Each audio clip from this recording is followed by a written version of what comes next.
दिग्वासा channel प्रस्तुत करता है समय सार वाचना। समय सार पढ़ ले जो कोई, ताहि तनाव कभी नहीं होई।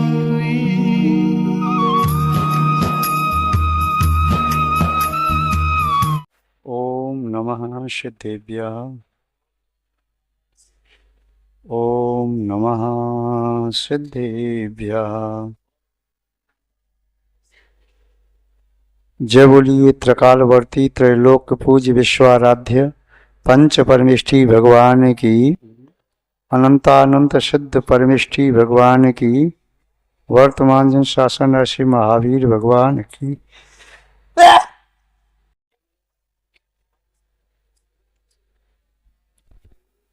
परम पूज्य आचार्य भगवान श्री कुंद कुंद स्वामी मुनि महाराज की, परम पूज्य चारित्र चक्रवर्ती आचार्य श्री शांत सागर जी मुनि महाराज की, परम पूज्य सिद्धांत चक्रवर्ती आचार्य गुरुदेव श्री विद्यानंद जी मुनि महाराज की, श्रीमद जैन धर्म की, जैनम जयतु शासनम विश्व कल्याण कारकम। उपस्थित धर्म स्नेही सत श्रद्धालु भव्यवर पुंडरीक पुण्यात्मा महानुभाव, यहाँ पर समयसार ग्रंथ की वाचना चल रही है। आचार्य भगवान कुंद कुंद स्वामी करुणा बुद्धि से भव्य जीवों को आत्मा के वैभव को दिखाने का सम्यक पुरुषार्थ कर रहे हैं। आत्मा के वैभव को जान लेना, आत्मा के वैभव को पहचान लेना, आत्मा के वैभव को प्राप्त करने के मार्ग में लीन हो जाना, यही वास्तव में आत्मा का सम्यक हित है। यदि हम आत्मा के वैभव को भूल करके पर पदार्थों को इकट्ठा कर रहे हैं तो निस्संदेह आत्महित से हम भटके हुए हैं। क्योंकि हमने अनादिकाल से पुद्गल को आत्मा का मान लिया, इसलिए पुद्गल को इकट्ठा करते रहे। चाहे धन को इकट्ठा किया, चाहे स्वजन परिजन को इकट्ठा किया, चाहे भवन बनाए, चाहे कोई और कारखाने गोदाम वगैरह कुछ भी बनाया, आत्मा को छोड़ करके सब वस्तुओं को अपना मानते रहे और उन वस्तुओं में सुख शांति खोजने का दुस्साहस किया, असफल प्रयास किया। आचार्य महोदय कह रहे हैं, यदि आत्मा का सुख आत्मा के अतिरिक्त अन्य पदार्थों में प्राप्त हो जाता तो आप कब के सुखी हो गए होते, क्योंकि अनादिकाल से पर पदार्थों का संग्रह ही तो किया है और पूर्व संस्कार वशात आज भी इस भव में भी व्यक्ति अपनी चेतना की रिक्तता को, अंदर के खालीपन को बाहर के पदार्थों से ही तो भरने का दुस्साहस कर रहा है, किंतु बाहर के पदार्थों से भरा नहीं जा सकता। तृष्णा की खाई खूब भरी पर रिक्त रही, पर रिक्त रही। यह तृष्णा की खाई बाहर के पदार्थों से नहीं भरेगी। यह तृष्णा की खाई भरने का एक ही उपाय है कि आत्मा की संपत्ति से एक बार परिचय कर लो, आत्मा की संपत्ति को एक बार जान लो, आत्मा की संपत्ति को पहचान लो। अपने शाश्वत वैभव को जाने बिना पर पदार्थों को प्राप्त करने की लालसा यह केवल भिखारी की वृत्ति है और भिखारी बन करके हमने अनंत बार संसार में जन्म मरण किया। यदि इस बार भी हम भिखारी बन करके जीवन जीते रहे तो फिर हमारा मनुष्य कुल में, जैन कुल में जन्म लेना, अच्छी संगति को प्राप्त करना, देवी शास्त्र गुरु का शांति प्राप्त करना, स्वाध्याय करना, गुरु का उपदेश सुनना, भगवान की वाणी को सुनना, समझना, ये सब व्यर्थ हो जाएगा। किंतु ये मन नहीं मानता है। ये मन कहता है बार बार सुख प्राप्त करना है तो धन कमाओ, धन। जिसके पास ज्यादा पैसा है वो सुखी है। मन कहता है सुख है पत्नी में, सुख है पुत्र पुत्री में, सुख है अच्छे भवन में, महल में, सुख है वाहनों में, नौकर चाकर, और जो भोगो भोग की सामग्री उसमें सुख है।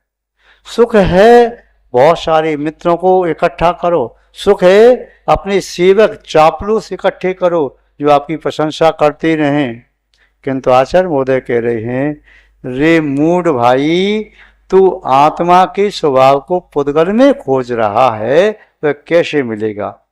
चंदन की गंध को प्याज में खोज रहा है, कैसे मिलेगा?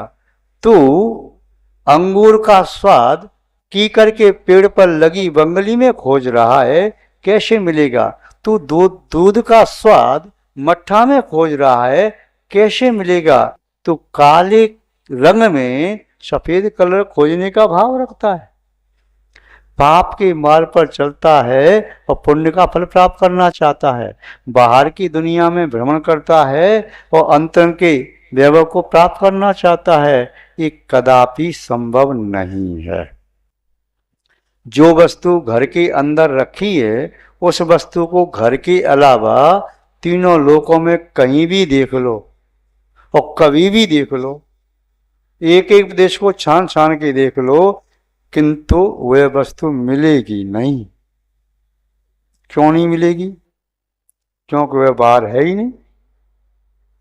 तलवार किसी योद्धा के पास है, म्यान में रखी है, म्यान सहित तलवार उसकी कमर में लटकी हुई है, बंधी है। उस तलवार को म्यान में देखने के अतिरिक्त वह सब जगह देख ले तो क्या उसकी वह तलवार मिलेगी? नहीं मिलेगी। जब ये सब बातें हम जानते हैं फिर हम इस बात को क्यों नहीं मान लेते कि हमारी आत्मा का वैभव हमारी आत्मा में मिलेगा, हमारी आत्मा के अतिरिक्त कहीं नहीं मिलेगा। जब सच्चा वैराग्य हो जाता है तब व्यक्ति क्या करता है?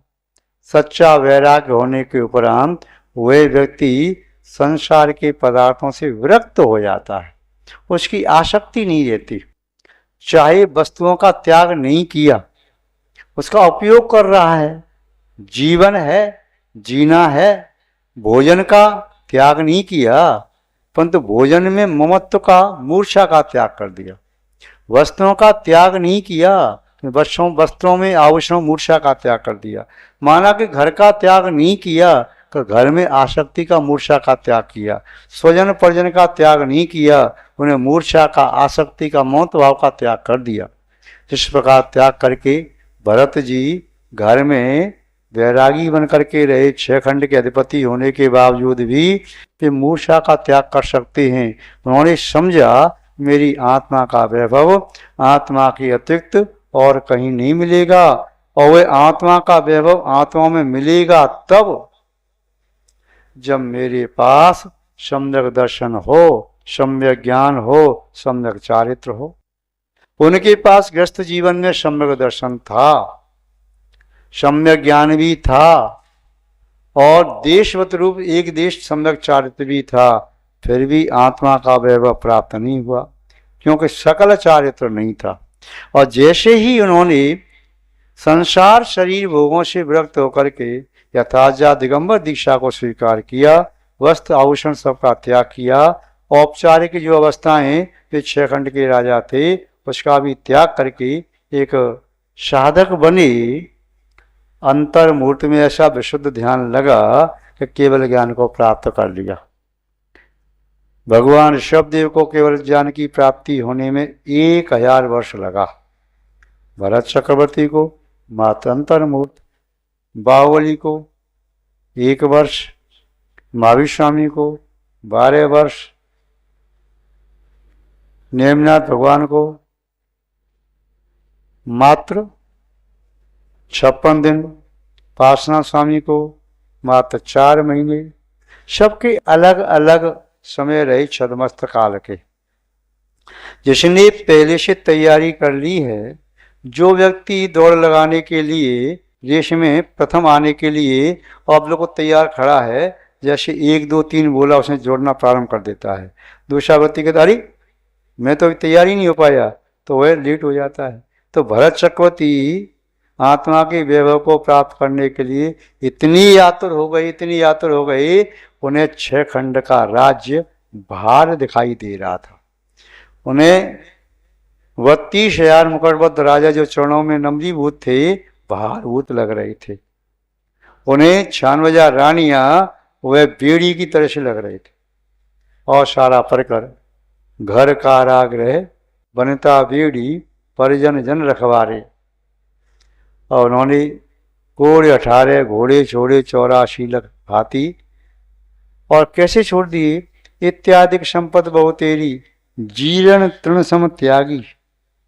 सब छोड़ दिया। नीत विचार नियोगी शत को, राज दियो बड़ भागी। तो ऐसे जो त्याग करता है, त्याग सम्यक ज्ञान के होने पर, आत्मज्ञान के होने पर त्याग करना, और त्याग देखा देखी करना, दोनों त्याग में बहुत अंतर है। आपसे किसी ने कोई वस्तु छीन ली, वस्तु आपके पास नहीं है, और आपने कोई वस्तु किसी के सदुपयोग के लिए दे दी दान में, और तीसरे व्यक्ति ने उस वस्तु में मेरापना नहीं है, मेरी नहीं है, उसे छोड़ दिया। तीनों के परिणामों में अंतर है। एक से वस्तु छीनी है, उसके मन में संक्लेशता है। जिसने दान दी है, उसके मन में विशुद्धि है, आनंद है। और उसने त्याग कर दिया, वो कहता है मैं शत्रु की गिरफ्त, शत्रु की वशीभूत था, उससे मुक्त हो गया। ये वस्तु मुझे पकड़ के बांध के रखी थी ममता भाव से, अब मैंने ममता भाव को छोड़ दिया, वस्तु को छोड़ दिया। अब वस्तु की मुझे बिल्कुल कामना, कल्पना, भावना, अभिलाषा कुछ भी नहीं है। अब वस्तु मेरे हाथों में हथकड़ी, पैरों में बेड़ी डाल के पड़ी थी, चाहे चेतन वस्तु थी, चाहे अचेतन थी, और चाहे मिश्र रूप में थी। तो तीनों के परिणामों में अंतर काफी। एक बात कई बार हम बताते हैं, बिल्ली उसी मुख से चूहे को पकड़ती है। बिल्ली अपने बच्चे को भी यहाँ से वहाँ ले जाए तो मुख से पकड़ के ले जाती है। बिल्ली कोई खाद्य सामग्री है, दूध की मटकी मिल जाए या कोई और उसे फल वगैरह कुछ खाने को मिल जाए, उसे भी मुँह से पकड़ती है। किंतु तीनों पकड़ में अंतर है, पकड़ पकड़ में अंतर है। जब चूहे के प्रति शत्रुता का भाव रखती है तो उसे ऐसे निर्दयता से पकड़ती है, भाव बदल गया। कोई खाद्य सामग्री को पकड़ती है तो उदर पूर्ति के लिए पकड़ती है, तो उसमें ज़्यादा आसक्ति नहीं। किंतु अपने बच्चे को पकड़ती है तो वात्सल भाव से पकड़ती है, कहीं दांत चुभ नहीं जाए। ऐसे ही त्याग त्याग में अंतर है। एक मिथ्या दृष्टि भी त्याग कर सकता है और कुतप करने लग जाए जंगल में खड़ा होकर के। एक सम्यक दृष्टि त्याग करता है, कहीं मेरी वस्तु के माध्यम से का हित हो जाए, दानम। दान का क्या है? स्व और पर दोनों का हित हो रहा है, वो दान कर दिया। यदि मेरी वस्तु का दुरुपयोग हो रहा है तो मैं दान नहीं करूँगा। किंतु त्याग करने वाला व्यक्ति ये कुछ नहीं सोचता, न मेरा पहले कुछ था न आज है, वस्तु जहाँ है पड़ी रहेगी, मेरे साथ आई नहीं और जाएगी नहीं। पड़ी रहेगी संपदा, धरी रहेगी संपदा, पड़ी रहेगी काय, खड़े रहेंगे बंधुजन, खाली हाथों जाए। वो जानता है जब प्राण कूच करेंगे शरीर को छोड़ करके, तो संपदा जहाँ धरी है वहाँ धरी रह जाएगी, 1 इंच भी साथ चलेगी नहीं।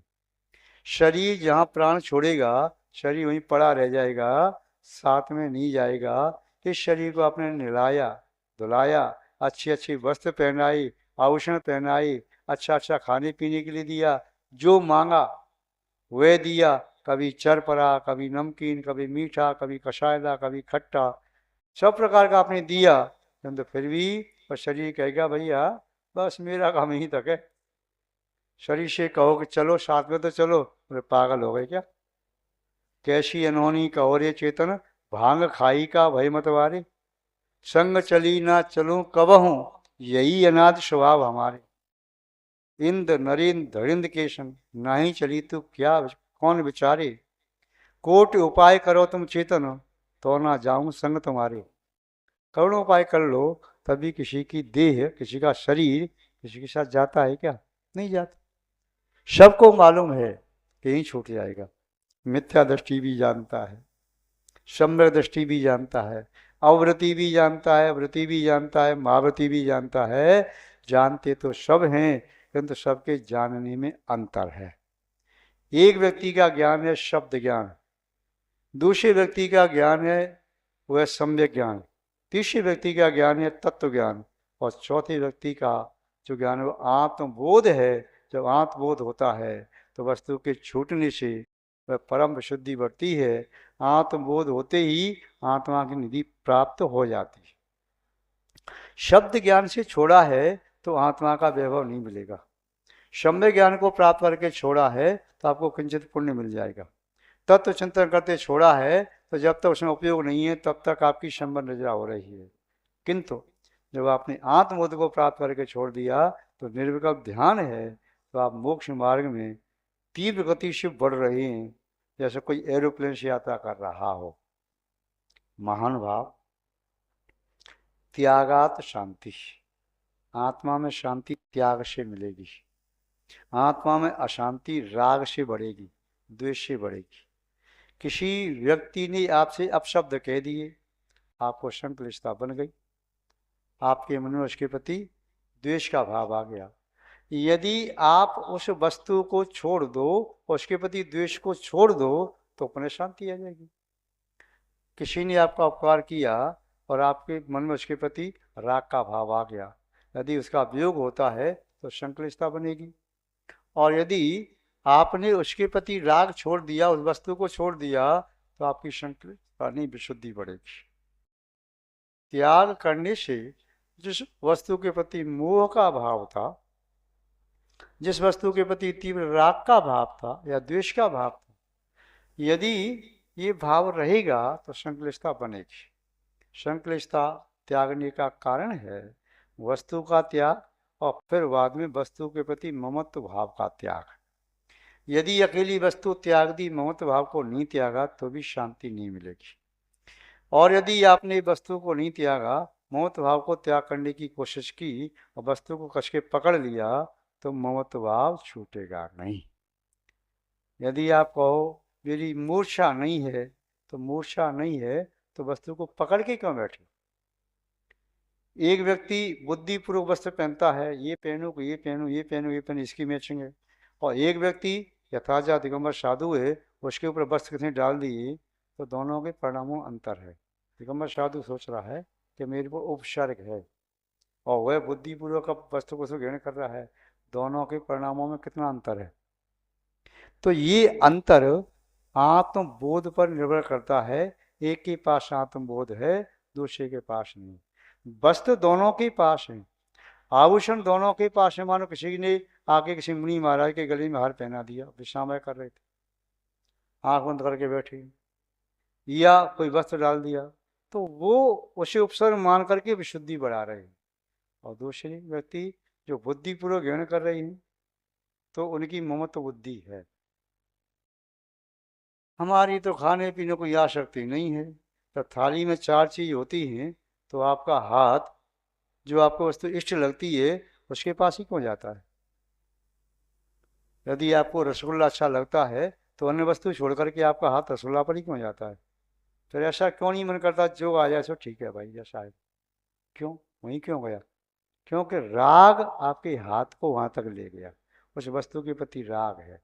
और जो वस्तु आपको अच्छी नहीं लगती है तो क्या करोगे? भैया इतना पर्याप्त है, इसको अलग कर दो, ये चीज अलग कर दो। क्यों क्यों अलग करना? क्योंकि आपको अच्छी नहीं लगती, इसे द्वेष बुद्धि है तो उसको अलग कर दिया। यदि आपको वह खराब नहीं लगती, द्वेष बुद्धि नहीं होती, तो रखे रहने दो, जो है सो ठीक है। मुनि महाराज जी हाथ में जो आ जाए इसका त्याग नहीं है तो ठीक है, चलो त्याग है वो अलग बात है। किंतु श्रावक वो ऐसा तो नहीं करता कि भाई जो तुमने बना के दे दिया तो मैं ले लूंगा, ठीक। वह जब राग तीव्र होता है तो कह के बनवाता है, आए तो भाग्यवान कुछ मीठा बना ले, महीना हो गया, वर्ष हो गई, वो चीज़ नहीं बनी, आए तो ये अमुक चीज़ बना ले, आए तो ये चीज़ बना ले। यदि कहा जा रहा है तो अंदर का राग कहलवा रहा है। और यदि कोई चीज़ ऐसी बनाई जो आपको पसंद नहीं है, अरे भगवान तुझे मालूम है मैं ये चीज़ खाता नहीं, फिर भी वही बना दी, तो द्वेष बुद्धि बोल रही है। और जब थाली सामने आई, या नमक है या नहीं है, मीठा है या नहीं है, जो है, और आपने भले ही कहा नहीं, मन में विकल्प आ रहा है, अब देखो बना के रख दिया, उबाल के रख दिया, इसमें नमक तक नहीं है, खाए का ये मीठा, इसमें मीठा डाला ही नहीं है, क्या करें। विकल्प चल रहा है, मुझसे कुछ नहीं बोल रहा, मौन खा भोजन कर रहा है, किंतु ये विकल्प भी उसके प्रति राग का प्रतीक है। और जहाँ पर उसे एहसास ही नहीं हो रहा, जो आया मुस्कुराते हुए आनंद से ले लिया, क्या आनंद आ रहा है। मुझे जो कुछ भी खाने के लिए मिल रहा है, भोग भोग की सामग्री मिल रही है, मेरे पुण्य कर्म के उद्देश्य से मिल रही है, पाप के उद्देश्य से अनिष्ट कारक मिलती है। अब मेरा पुण्य का उदय नहीं है कि मैं यथेक्ष वस्तु मिल जाए, तो मैं दूसरों पर क्यों जल रहा हूँ, क्यों क्रोध करूँ। मेरा पुण्य का उदय है, अपनी आप वस्तु कहीं से चल करके दूर से आ जाएगी, और पुण्य का उदय नहीं है, टेबल पर रखी रह जाएगी। वो शावक कह रहा है कि अरे हमारे में तो भूल गया, ये चीज़ आपको देनी थी, आपके स्वास्थ्य के लिए अनुकूल थी, रह गई। यदि पुण्य का उदय नहीं है तो अंजलि में भी आ गई, फिर भी नहीं खा पाई, क्यों, अंतराय हो गया, बाल आ गया, मुंह से कुछ बमन हो गया, कुछ भी हो गया, अंतराय हो गया, या और कोई कारण से अंतराय हो गया। यदि पेट में भी ले ली और आपके भाग्य की नहीं है, तो आहार करते करते बमन हो गया, पेट से भी निकल के बाहर आ गई। तो वह साधक सोचता है कि मैं इनमें आसक्ति क्यों रखूं, मैं समभाव रखूंगा, समत्व भाव रखूंगा, और ममत्व का त्याग करना ही कायु सर्ग है। केवल रणकांत पढ़ लिया, 9 बार पढ़ो चाहे 900 बार पढ़ो, यदि शरीर के प्रति ममत्व भाव है तो महामंत्र पढ़ना जपना तो हो गया, किंतु वास्तव में कायु सर्ग नहीं हुआ।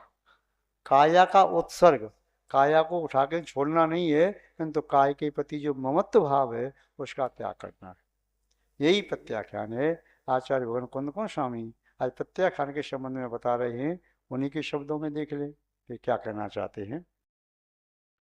शब्दे भावे जम्मा पच्चखाई परितीर्णा दूरम तम्मा पच्चखाणम णाणम मुड़ियमा मुड़ेयब्बम। शब्दे भावे जम्मा परेति, जम्मा कहिए तो चूंकि, यद्यपि शब्दे भावे सभी भाव, चेतना में होने वाले परद्रव्य के निमित्त से होने वाले जितने भी भाव हैं, परे इति, वे पर हैं, मेरी आत्मा से वे पर हैं, वे शुद्ध स्वभाव नहीं हैं। जो कोई भी मेरी आत्मा में होने वाला भाव है, यदि परद्रव्य के निमित्त से हो रहा है तो पर भाव। जल का स्वभाव क्या है, शीतलता, जल जब अलग है तो उसमें शीतलता है। अग्नि का संयोग मिल जाए तो उष्णता आ जाए, परद्रव्य के संयोग से उसमें विकृति आ गई। ऐसे ही आत्मा में परद्रव्य के अलग होने पर भाव बन रहा है, मेरा स्वभाव हो सकता है। स्वभाव कहो और स्वभाव कहो एक ही बात है, अपना स्वयं का भाव या स्वयं का नियति शुद्ध स्वभाव हो गया। और परद्रव्य के निमित्त से जो भाव पैदा हो रहा है, क्रोध का, मान का, माया का, लोभ का, राग का, द्वेष का, मोह का, वस्तु को ग्रहण करने का, या हास्य, रति रति, शोक, भय, जुगुप्सा, स्त्री वेद, पुरुष वेद, नपुंसक, कोई भी भाव हो रहे हैं परद्रव्य के निमित्त से होते हैं, शुद्ध अवस्था में तो नहीं होते। यदि शुद्ध अवस्था में हो तो अनंतों को होना चाहिए, सिद्धों को होना चाहिए। इसका आशय भी कषाएं मेरे भावों को विकृत कर रही हैं, और वे भाव चूंकि मेरे हैं नहीं, मैंने पकड़ लिया उनको, जब मेरे भाव पे नहीं है, पकड़ लिया है, तो वे दुख दे रहे हैं, उनको छोड़ दूंगा तो सुखी हो जाऊंगा। मुझे कर्म नहीं बांध रहे, मैंने कर्मों को बुलाया, अपनी राग द्वेष के कारण तो मुझे कर्मों ने बांध लिया। यदि मैं नहीं बुलाता तो नहीं बांधते, सिद्ध कर्मों को नहीं बुलाते, आश्रम नहीं होता उनके पास, मिथ्या प्रवृत्ति, प्रमाद, कषाय योग आदि नहीं है, उनके पास कर्म नहीं आते। ये सब चीज़ मेरे पास हैं तो मेरे पास कर्म आ रही हैं, आ रही हैं तो अपना प्रभाव भी दिखाएंगे। यदि फूल आया है तो सुगंधी देगा, और प्याज आई है तो बदबू देगी, चंदन की लकड़ी है तो उसकी प्रकृति अलग है, और बबूल की कीकड़ की लकड़ी है तो उसकी अलग उसकी उपयोगिता है, अलग उसका फल है। तो ऐसे ही मेरे भाव यदि शुभ भाव आ रहे हैं तो पुण्य का बंद कराएंगे, शुभ दे जाएंगे, अशुभ भाव हैं तो अशुभ कराएंगे। किंतु परद्रव्य से होने वाले जो भी भाव हैं, चाहे शुभ भाव हों पुण्य के कारक हों, चाहे अशुभ भाव हों पाप के कारक हों, दोनों ही पर हैं। उन पर भावों को जब तक मैं नहीं छोड़ूंगा तब तक मैं स्वभाव की प्राप्ति नहीं कर पाऊंगा। आचार्य महोदय कह रहे हैं, जम्मा चूंकि परे इति सभ्य भावे, पर निमित्त से होने वाले सभी भाव मुझसे पर हैं, इसको रादूलम जान करके पच्चक खाई जो प्रत्याख्यान करता है छोड़ देता है। क्या छोड़ता है? भावों को छोड़ देता, पर भावों को। किंतु बात यह भी पर भाव जिस निमित्त से हो रहे थे उस निमित्त को नहीं छोड़ेंगे तो पर भाव छूटेगा नहीं। जल का स्वभाव शीतलता था, वह शीतल है, अग्नि के निमित्त से वह गर्म हो गया। अब अग्नि को उस जल से दूर मत करो तो क्या अग्नि के माध्यम से हुई जल में शीतलता वह वापस आ सकती, उष्णता छूट सकती है क्या? मान लो आपने उस उष्ण जल में बर्फ डाल दी, ठंडा पानी डाल दिया, किंतु वह जल अग्नि के संयोग से फिर पानी गर्म होगा। इसलिए जिस निमित्तों से, जिस वस्तु के माध्यम से मेरे चित्त में मोह का भाव जागृत हो रहा है, राग द्वेष का भाव जागृत हो रहा है, या अन्य कोई भी लोकशाही रूप भाव जागृत हो रहा है, हास्य रति रति शोक भय जुगुप्सा स्त्री पुष्ण पुंसा भेद, या क्रोध मान माया लोभ का भाव जागृत हो रहा है, उन भावों को छोड़ने के लिए उन निमित्तों को पहले छोड़ो जो निमित्त आपके ऐसे भाव बना रहे हैं। से जैन दर्शन में कहा, भैया अशुभ निमित्तों से बचो, अशुभ निमित्तों से बचना भी एक साधना है, फिर शुभ निमित्तों को प्राप्त करो, तो आपकी दूसरी साधना हो गई। फिर शुभ निमित्तों को भी छोड़ दो, फिर आप अपनी आत्मा में लीन हो जाओ, उनका भी त्याग कर दो, क्रमशः आगे बढ़ोगे तो बढ़ पाओगे। पहले कांटे वाले रास्ते को छोड़ दो, जिसमें कांटे हैं, कांच हैं, कंकड़ पत्थर हैं जो आपके शरीर को लहूलुहान कर रहे हैं। फिर बाद में सही मार्ग है उसे भी छोड़ दो। क्या करो? जहाँ पर जाकर के आप बैठ गए, जहाँ आपको जाना था वहाँ जाकर के विराजमान हो गए, अब शुभ मार्ग की भी आवश्यकता नहीं है। मंजिल तक पहुँच गए तो पहले पाप को छोड़ दो, शुभ के मार्ग को पकड़ो, बाद में जहाँ पहुँचना है, शुद्ध की मार्ग में पहुँचना है, वहाँ पहुँच गए तो शुभ का मार्ग अपने आप छूट जाएगा। तो प्रत्याख्यान के बारे में कह रहे कि चूंकि परद्रव्य के निमित्त से आत्मा में होने वाले भाव ये सब पर भाव हैं, उनका त्याग जो करता है या त्याग करना चाहिए, तम माँ, इसलिए पच्चखानम जो प्रत्याख्यान है, णाणम नियमा मुनिदब्बम, वह ज्ञान ही प्रत्याख्यान है। आत्मबोध से त्याग हो जाता है, वैराग्य हो जाता है, संयम आता है। और यदि आत्मबोध नहीं हुआ तो वस्तु को छोड़ने पर भी उसके प्रति राग द्वेष मोह छूटेगा नहीं, त्याग नहीं होगा। इसलिए आप क्या पढ़ते? बिन जानीते दोष गुणन को कैसे तजिए गइए, बिना जान के न तो दोषों का त्याग है न गुणों की प्राप्ति है। तो प्रत्याख्यान का आशय है, जीवन में प्रत्याख्यान तब आता है जब जीवन में प्रत्याख्यान के पहले ज्ञान आ जाए और आप जान लो कि ये मेरे लिए हानिकारक है, ये मेरे लिए लाभदायक है। तो पहले उस हानिकारक को छोड़ो, लाभदायक को पकड़ो। उसके बाद में जब आपको आत्मा का वैभव प्राप्त हो जाएगा तो लाभदायक शुभ भी छूट जाएगा। अरे संसार में कौन शत्रु कौन मित्र, सब ठीक है, मुझे अपनी आत्मा में लीन होना है, अपना हित करना है, कोई मेरा बुरा नहीं कर सकता, कोई भला नहीं कर सकता, मुझे ही अपना भला बुरा करना है। तो मैं इन निमित्तों से प्रार्थना होकर के इन निमित्तों को छोड़ूं, फिर अपने आप को संभालूं और आत्मा को आत्मा में लीन कर दूं, तो यह वास्तव में सच्चा प्रत्याख्यान होगा। अन्य प्रत्याख्यान तो बहुत होते हैं। आज हमने नमक का त्याग कर दिया और निगाह है, आज नमक ले लेते तो ठीक रहता, त्याग नहीं करते तो ठीक रहता। अब आज हमने इसी का त्याग कर दिया, अब मन कर रहा है कोई चीज़ ले लेते, कोई वस्तु का त्याग किया और उसको ग्रहण करने की भावना बलवती अंदर हो रही है, तो आप सोचो वह त्याग कितना सार्थक हो पाएगा। किंचित फल तो देगा, हम ये भी नहीं कह रहे कि फल बिल्कुल नहीं देगा, किंतु वह पूर्ण सार्थक नहीं है। पूर्ण सार्थक कब है? वस्तु का त्याग करने के साथ साथ उस वस्तु के प्रति जो राग द्वेष का भाव था, ममत्व का भाव था, उसे भी छोड़ दो। और भाव तब छूटेगा जब आपके अंदर उस वस्तु के प्रति विरक्ति का भाव आ जाए। यदि आपके सामने दूध में छिपकली गिर पड़ी, हलवाई ने जावे से लेकर छिपकली को बाहर फेंक दिया, भट्टी में डाल दिया और दूध आपको फेंट करके दे दिया, तो आपने देख लिया, तो उस दूध को आप पियोगे क्या? दूध से विरक्ति हो गई। वो आपको दूध का ज्ञान है, छिपकली पड़ी थी, और जिसने नहीं देखा, ज्ञान नहीं है, तो वह पी जाएगा। तो अज्ञानता के कारण व्यक्ति आत्मा के लिए हानिकारक जो वस्तुएं उन्हें भी ग्रहण कर लेता है। किंतु जैसे ही ज्ञान होता है, ज्ञान अंतरंग में हो जाए, तो कहेगा भैया मैं जहर नहीं खाऊंगा, भूखा मर जाऊंगा भले ही। अज्ञानी व्यक्ति कहेगा अरे अच्छी चीज़ लग रही है, अच्छे फल दिख रहे हैं, सुंदर हैं। वो कहे जहर के फल हैं, अरे तेरे लिए जहर के होंगे, मैं तो खाऊंगा। तो कहने का अभिप्राय ये है कि जब आत्मबोध होता है तो पर वस्तु छूटने में देर नहीं लगती और विकल्प नहीं आता। और आत्मबोध नहीं हुआ तो किसी लालसा से, किसी तीव्र इच्छा से कुछ और बड़ी वस्तु पाने के लिए जो छोड़ा गया है, तो आसक्ति मूर्छा ज्यों की त्यों रही, तो सच्चा प्रत्याख्यान नहीं है। आचार्य कुंदकुंज स्वामी के शब्दों में कहा, रानम नियमा मणि दब्बम, जो त्याग कराने वाला ज्ञान है वह त्याग कराने वाला ज्ञान ही प्रत्याख्यान है। और जिस ज्ञान के बिना ही आपने त्याग कर दिया है तो सच्चा प्रत्याख्यान नहीं है। वस्तु छोड़ी है, वस्तु के प्रति राग नहीं छोड़ा, तो वस्तु को भी छोड़ो, वस्तु के प्रति राग को भी छोड़ो, दोनों को छोड़ना परम आवश्यक है। और ये शेज अवस्था घटित होती है आत्मबोध प्रकट होने पर। तो आप सबके चित्त में आत्मबोध प्रकट हो और आप यथार्थ प्रत्याख्यान को स्वीकार कर सकें, ऐसी हम आपके प्रति भावना रखते हैं और इन्हीं सद्भावनाओं के साथ अपनी शब्द श्रृंखला को विराम देते हैं। जय बोलिए श्री शांतनाथ भगवान की, परम पूज्य आचार्य गुरुदेव श्री विद्यानंद जी मुनि महाराज की, अहिंसामय विश्व धर्म की।